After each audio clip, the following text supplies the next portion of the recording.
हमहन के हृदय पूरा रीति से नया बन के जागृति में आगे बढ़े के बात कवन कवन निर्णय हमनी के लेबे के बा। रउआ ये बात के जानल चाहत हई। यहेजकेल के किताब 18 अध्याय 31वां वचन देखल जाई। अपना सगरी अधर्म के जवन तोहन लोग कैले बाड़ा जा दूर करा जा, अपना मन के और अपनी आत्मा के बदल डाला जा। विजयी जीवन जिए के बात, हार के बिना रहे के बात, प्रभु के आशा के हिसाब से जिए के बात जवन तोहन लोग करत आवत हव जा। हमहन का जवन कैले बानी जा, जाने अनजाने में, अपना मर्जी से या बेगर मर्जी के, परिस्थिति के कारण, जल्दीबाजी के कारण, परीक्षा के कारण, अपना जरिए कैल गई अपराध के का हवे तोहार कैल गई अपराध सगरी अपराध के बाटे या कुछ अपराध के ही बाटे। सगरी के का करे के बा छोड़ द। हमहन के परमेश्वर नया काम के ऊ करे वाला हवें, नया काम के ऊ करे वाला हवें, नया जीवन के ऊ देबे वाला हवें, नया जन्म के देबे वाला हवें, नया घर के ऊ देबे वाला हवें, नया नाम के ऊ देबे वाला हवें। हमहन के प्रभु पुराना गंदा जीवन के मिटा करके सब कुछ नया करे वाला हवन। रउआ में कितना लोग आज एगो नया जीवन के हम जियल चाहते हैं, ऐसा आशा करे वाला अपना हाथ के दिखाइब जा। नया जीवन के जिए के बा तो बाइबिल में का बा हमहन देखल जाई। तोहन लोग जवन कैले बाड़ा जा, हाँ, सगरी अपराधन के छोड़ के अपना मन के, अपना आत्मा के बदल डाली जा। एगो आदमी के नया हृदय, नया जीवन के चाही तो उनकरा जीवन में सबसे पहले एगो काम होखे के बा। का ह बताई? ऊ जवन काम करत आवत हवन, हाँ बताई, सगरी अपराध के उनके छोड़े के बाटे।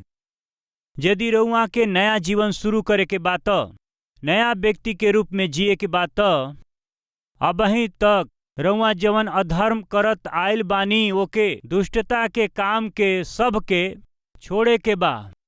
इस्राएली लोगन, काहे तोहन लोग मर जा, काहे तोहन लोग नाश हो जा, काहे तोहन लोग पाप में पड़ जा, काहे परमेश्वर से दूर हो जाए बजा, काहे तोहन लोग आशीष के खोवा दे बजा, काहे तोहन लोग अपना जीवन में सुख शांति से रहित होके जिए बजा। हे इस्राएल के घराना, हमरा बात के सुना जा। तोहन लोग जवन करत आयल बड़ जा ओ सगरी अपराधन के छोड़ द जा और नया जीवन के और नया आत्मा के पाल जा। ठीक बा, जवन करत आयल बानी जा वो अपराध के छोड़ दिहला से का होई? हमनी का जान गईली जा नया जीवन के, नया आत्मा के हमहन पा जाली जा। इतने बा 18 अध्याय 26वां वचन के हम पढ़त हई। जब धर्मी अपना धर्म से फिर के टेढ़ काम करे लागे तो ओकरा कारण मरी हैं, यानी ऊ अपना टेढ़ा काम के ही कारण मर जाई हैं। फिर जब दुष्ट अपना दुष्ट काम से फिर के न्याय और धर्म के काम करे लागोस तो ऊ अपन प्राण के बचा ली हैं। धर्मी यदि अपना जीवन में टेढ़ा काम करे लगी हन तो ऊ नाश हो जाई हैं। दुष्टता से भरल पापी आदमी अपना पाप में जीवन के छोड़ दिया तो बच जाई हैं। ओकरा बाद में 28 वचन, ऊ जवन सोच विचार के अपना सगरी अधर्म से फिरले यही कारण ना मरी हैं, जीवित ही रही हैं। का हवे? एगो दुष्ट अपना दुष्टता के छोड़ के अपना करत आवत वो दुष्टता के काम के छोड़ के धर्म के मार्ग में चलला से ओकर सगरी कईल गईल पाप क्षमा कईल जाई, ऊ जीवित रही हैं। बाटे का अब देखल जाई 24वां पद। बाकी धर्मी अपना धर्म से फिर के टेढ़ा काम वरन दुष्टता के सब घृणित काम के ऊ करे लागोस त का ऊ जीवित रही हैं? जेतना धर्म के काम ऊ कैले होखस ओकरा में से कौनो का स्मरण ना कईल जाई। जवन विश्वासघात और पाप ऊ कैले होखोस ओकरा कारण ऊ मर जई हैं। ई के हवे? धर्मी हवे। दू जना के बारे में हम देखत हई, धर्मी दुष्ट। एगो धर्मी अपना धर्म के काम छोड़ के पाप कैला से वो विनाश के और नाश के मोल लेलन। एगो दुष्ट जब अपना दुष्टता के छोड़ के धार्मिकता से जिए लागेलन त वो आशीष के और भलाई के पा जई हैं। ये बात के सुनत समय हमहन के बीच में धर्मी हो करके पाप करे वाला भी बाड़न, दुष्ट हो करके आज जे बात के सुनत बाटे धार्मिकता से जिए के बाटे ई विचार करे वाले बाड़न। आज रउआ के हई? धार्मिकता से जियत पाप के खातिर अवसर देवे वाला आदमी हई, या फिर दुष्टता से जियत ये वचन के सुन के अपना जीवन के सुधारे वाला रउआ आदमी हई? रउआ के हई? धर्मी यदि धर्म के छोड़ के अधर्म के काम कैला से उनकरा जरिए कैल गई कौनो भी धर्म के काम उनकरा के दंड पावला से बचा ना पाई। बाकी दुष्ट अपना पाप के निमित्त पश्चाताप करके मान के ओकरा के छोड़ दिहला से तब तक कैल गई कौनो भी पाप ऊ बदल ना पई हैं, ओकरा के ऊ रोक ना पई हैं। धर्मी आदमी अधर्म के काम की ओर मत जइह। दुष्ट आदमी अपना दुष्टता के छोड़ के आज से ही पवित्रता से जिए खातिर के इच्छा कर। आज से परमेश्वर की महिमा खातिर जिए के बा तो का करे के बा? नया जीवन के चाल चले के बाटे। नया आत्मा के पावे के बा तो का करे के बा? जवन काम करत आवत वो दुष्टता के काम के छोड़े के बा, पहला छोड़े के बा। ओकरा बाद पतरस के पहली पत्री और पहला अध्याय 14 वचन। आज्ञाकारी बालक लोग के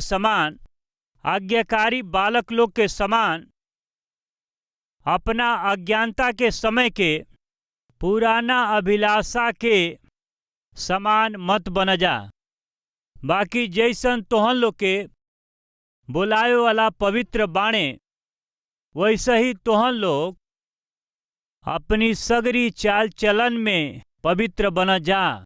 काहे कि लिखल बा पवित्र बन जा, काहे कि हम पवित्र बानी। हमहन के परमेश्वर पवित्र बाणे, यही से हमहन के भी पवित्र रहे के बा। ऐसे परमेश्वर बतावेलन, यही से हमहन के पवित्र होके रहे के बा। तीसरा रोमियो के पत्री 12वां अध्याय 2 पद। ये संसार के समान मत बना, बाकी तोहन लोग के मन के नया हो जइला से तोहन लोग के चाल चलन भी बदलत जाए, जेकरा से तोहन लोग परमेश्वर के भला और सिद्ध इच्छा के अनुभव से मालूम करत रह जा। ये संसार के सदृश मत बन जा। ये संसार में जवन बा ओकर अनुसरण मत कर। संसार में जवन बा साफ बा, का बाटे बताई? आंख के अभिलाषा, आंख के सावधानी से रउआ रक्षा करी। भाई और बहन लोगिन, रउआ के शरीर के दिया राउर आंख हवे, यही से अपनी आंख के निर्मल रख सकी तो अपना आंख रउआ पाक और साफ रख सकी तो राउर पूरा शरीर प्रकाशमान रही। राउर आंख अच्छा रहला से राउर शरीर भी अच्छा रही। ये सच्चाई के जन भूली। ये संसार के सदृश्य मत बनी जा। का कहत हमें? मन के नया हो जइला से तोहन लोग के चाल चलन भी बदलत जाओ। बदलत जाए के बा। बदलत जाए के अर्थ का बाटे बताई जा। यीशु मसीह एगो पहाड़ के ऊपर रूपांतरित भइले। एकर अर्थ हवे कि ऊ परमेश्वर की महिमा से भर दिहल गईले। राइट? प्रेरित पौलुस कहेलन गलतियों के पत्री 4 अध्याय में कि एक बार देखल जाई 4:19, हे हमार बालक लोग, जब तक तोहन लोग में मसीह के रूप ना बन जाओ तब तक हम तोहरा खातिर फिर जच्चा के जैसे पीड़ा हम सहत हई। हाँ, का कहले? मसीह के रूप तोहन लोग में बन न जाओ, जच्चा के जैसे पीड़ा सहीला। वहाँ का बा?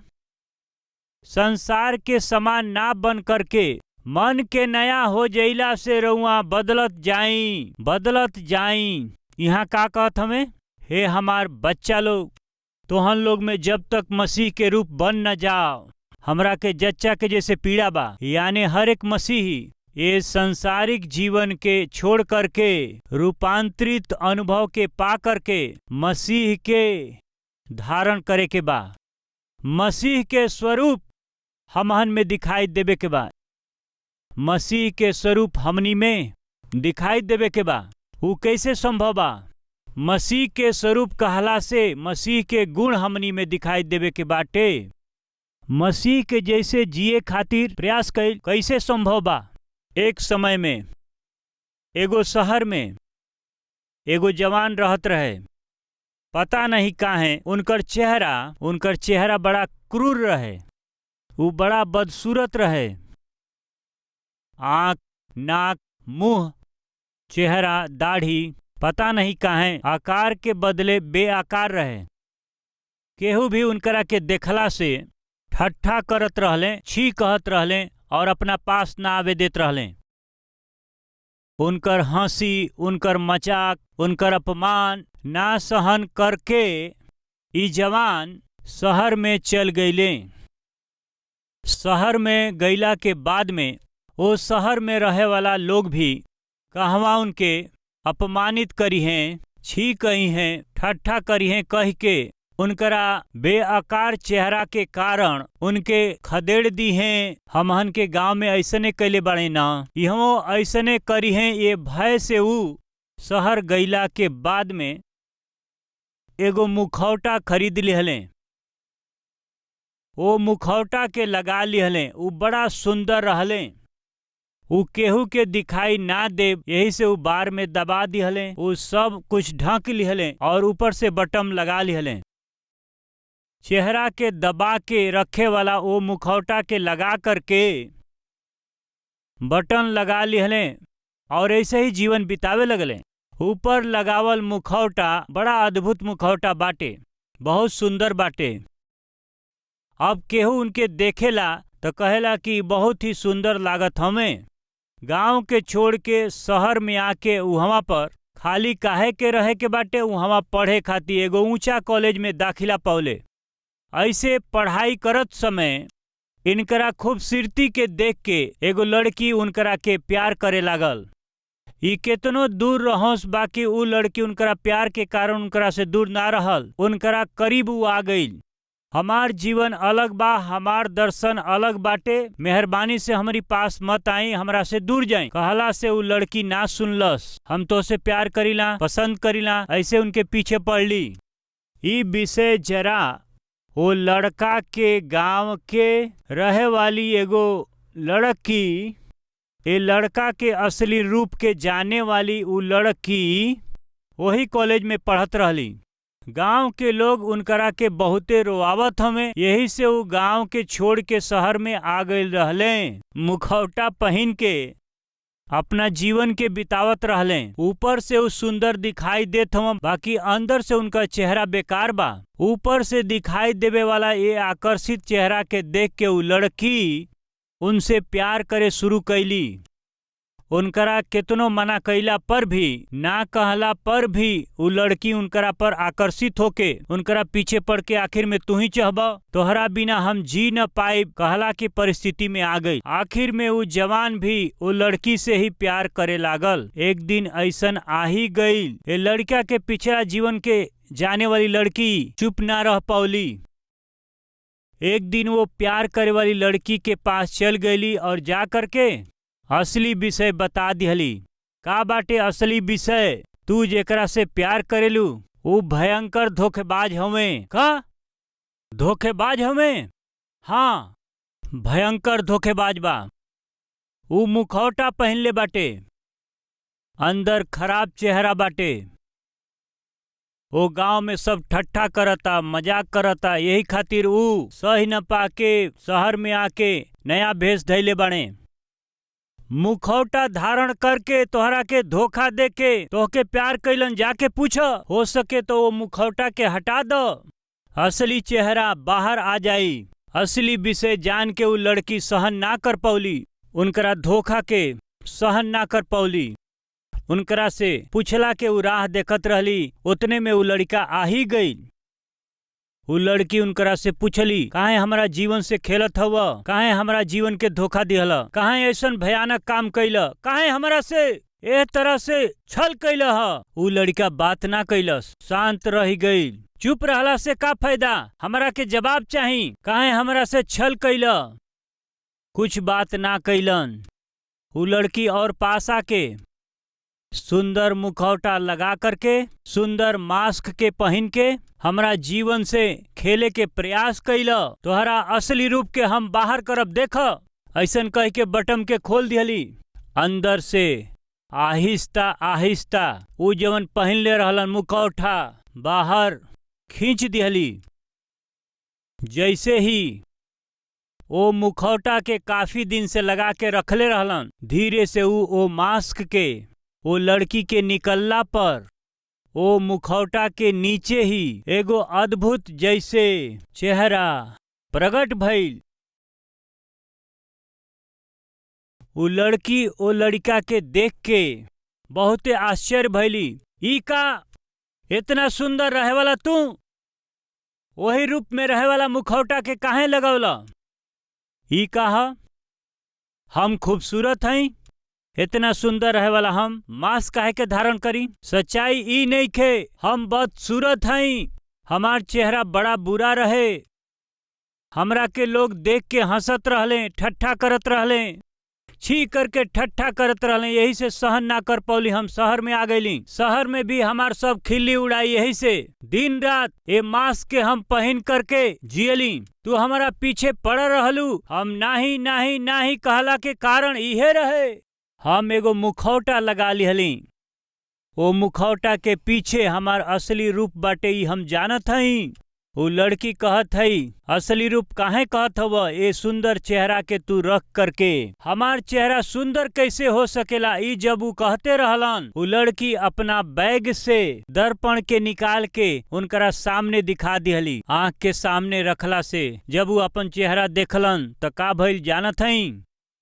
ऊ जौना मुखौटा के लगा के रखले रहलन, ओकरा के बहुत समय से लगा के रखला के कारण ही भीतर से उनकर चेहरा ऊपर पहिरल गई, वही रूप में रूपांतरित हो गई रहे। चेहरा के ऊपर मजबूती से रखल गई ऊ मास्क जौना रूप में रहे, वही रूप में उनकरा अंदर का चेहरा पूरा बदल गई। नमूना खातिर के मुलायम मिट्टी के लेकर के वो मिट्टी के यदि कौनो आकार के सांचा में डाली, अच्छा से दबाई, ओकरा बाद में वो सांचा के निकाल दें और ये मिट्टी का होई? वो सांचा के जवन रूप बाटे वही रूप में बदल जाई। ये लड़का कई बरिस से चेहरा पर एगो मास्क के पहन लिहले, आखिर में का भइल? ऊ जौना चीज के धारण कैले रहलन वही रूप में ऊ रूपांतरित भइले। प्रेरित पौलुस कहेलन, तोहन लोग मसीह के रूप में बन ना जा, हमरा के जच्चा जैसे पीड़ा होता। रोमियो के पत्री में ऊ कहत हमें कि तोहन लोग के मन के नया हो जइला से तोहन लोग के चाल चलन भी बदलत जाओ, प्रभु के रूप के धारण करी, उनकरा स्वरूप में आई। यानी का अर्थ बा? जब हमहन प्रभु यीशु मसीह के प्रतिदिन धारण करेली जा, हर रोज उनकरा जैसे जियला के प्रयास करे के, तो एक दिन हमनों का उनकरा जैसे जियला के स्तर में आ जाए के। प्रिय भाई, प्रिय बहन, काहे खातिर काहे ने एगो फैसला कइल जाए? का कह के? प्रभु रौरी स्वरूप में हमरा के बने के बाटे। रउआ जैसे हमरा के जिए के बा, रउआ के जैसे आचरण करे के बा, रउआ जैसे प्रेम करे के बाटे, रउआ के जैसे क्षमा करे के बा, रउआ के जैसे सहे के बाटे, रउआ के जैसे ना सोखे वालन खातिर बोझ रखे के बाटे, रउआ जैसे पिता के आनंदित करे के बाटे, पिता के इच्छा के करे के बा रउआ रूप में। हमरा के बदल दें प्रभु। हर दिन भोर के उठ के का करे के चाही, यह प्रार्थना। कौन सा प्रार्थना? प्रभु रौरी स्वरूप में, रौरी समानता में हमके बदल दें प्रभु। वो कैसे संभव बा? हर दिन मसीह के धारण कैला के जरिए संभव बाटे। सबसे पहले हमनी का सीखली जा? अधर्म के सगरी काम के छोड़ करके नया जीवन के शुरू करी जा। दूसर का बा? हमहन के परमेश्वर पवित्र हवे, यही से पवित्रता से जिए के बाटे। तीसर का? ये संसार के सदृश्य हमहन के ना बने के चाही। ये संसार के मुताबिक ना जी करके मन के नया हो जाइला से चाल चलन भी हमनी के बदले के बाटे, यानी मसीह के रूप में बदली जा, यानी प्रतिदिन मसीहा के धारण कर जा। का होखेला मसीह के धारण कैला से? एक दिन उहे मसीह रउआ में दिखाई दी हैं। वो मसीह ही रउआ में दूसरा लोग देखी हन। ऐसन अनुग्रह हमनी के मिलला से कितना अच्छा होई। आखिर में फिलिपियों के पत्री 2 अध्याय 13 वचन, काहे कि परमेश्वर ही हमें जे अपना सुइच्छा के मुताबिक मन में इच्छा और काम दोनों बातन के कैला के प्रभाव डलले बाड़े। हमहन का जवन कैल चाहत हई, जैसन जियल चाहत हई जा, कैसे जीवन बिता सकेली जा, वैसे जिए के सहायता करे वाला के हवे? परमेश्वर हवे। भाई और बहन लोग, रउआ कैसे जियला के आशा करत हई, कैसे जियल चाहत हई, वैसन जियल संभव बा। ऐसन जियावल हमारी परमेश्वर खातिर संभव बाटे। बाइबल का हुक्म देले 12वां वचन, यही खातिर से हे हमार प्रिय लोग, जैसे सदा से तोहन लोग आज्ञा के मानत आइल बड़ा, वैसे ही अब ना खाली हमारा साथ रहत समय और विशेष करके हमारा दूर रहला पर भी डरत और कांपत अपना उद्धार के काम के पूरा कैले जा। काहे कि परमेश्वर हमें जौन अपना सुइच्छा के निमित्त तो हम लोग के मन में इच्छा और काम दोनों बात के कैला के प्रभाव डलले बाड़े। रउआ जवन कुछ सोचत हई, रउआ जैसे भी जियल चाहत हई, ओकरा के रउआ में पूरा करे वाला परमेश्वर हमें। हमसे नेखे हो पावत, हम ऐसे नेखी जी पावत, ऐसे हम नेखी जी पावत। अपना क्रोध के हम काबू में नेखी कर पावत, अपना जीभ के काबू नेखी कर पावत, अपना सोच के काबू नेखी कर पावत, अपना दृष्टि के काबू नेखी कर पावत। कहे वाला ऐसन भाई और बहन, रउआ जैसे जिए के आशा करत हई, वैसे ही जीवन जिए खातिर के परमेश्वर तोहरा के उ शक्ति दे सकेलन। रउआ के अंदर काम करे वाला, प्रभाव डाले वाला परमेश्वर हमें। परमेश्वर का चाहत हमें? नया जीवन के, नया आत्मा के हमनी में रहे के बा। दूसरा, परमेश्वर पवित्र हमें, यही से हमहन के पवित्र बन के जिए के बा। तीसर का, ये संसार के सदृश जीवन ना बिता करके मसीह के स्वरूप में और उनकरा रूप में हमहन के बदले के बा। चौथा, जवन हमहन कैल चाहत हई, जैसे हमहन के जियल चाहत हई जा, ऐसन जियला खातिर के परमेश्वर सामर्थ देवे खातिर बिल्कुल तैयार हमें। हमहन ऐसन सामर्थ के पावे खातिर के तैयार हई जा का? हाँ कहे वाला हमनी के मिल के प्रार्थना करी जा। Let us pray.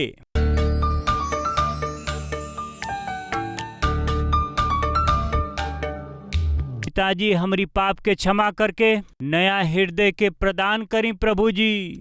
रउआ पवित्र हैं, यही से हमहू भी पवित्रता से जी सकी ऐसन अनुग्रह दें। प्रतिदिन रउआ के धारण कैला के जरिए, रौरी उपस्थिति में रहला के जरिए, प्रार्थना कैला के जरिए रौरी रूप में हम बदल जाए। यही खातिर रौरी रूप में आवे खातिर के जीवन हमरा के देई प्रभु। आखिर में संसार के सदृश से ना जीवन बिता के, आंख के अभिलाषा से ना जी करके, प्रभु जी जैसन रउआ चाहत हई वैसे अब हमरा के जीवन बितावे खातिर के शक्ति रउए हमहन के देइला। रौरी इच्छा के निमित्त जियला के शक्ति हमहन के जवन चाही देई मांगत हई। ये प्रार्थना यीशु के नाम से मांगत हई पिताजी, आमीन। हमार पता बा Calvary, post box number 30, Kukatpally, Hyderabad 72।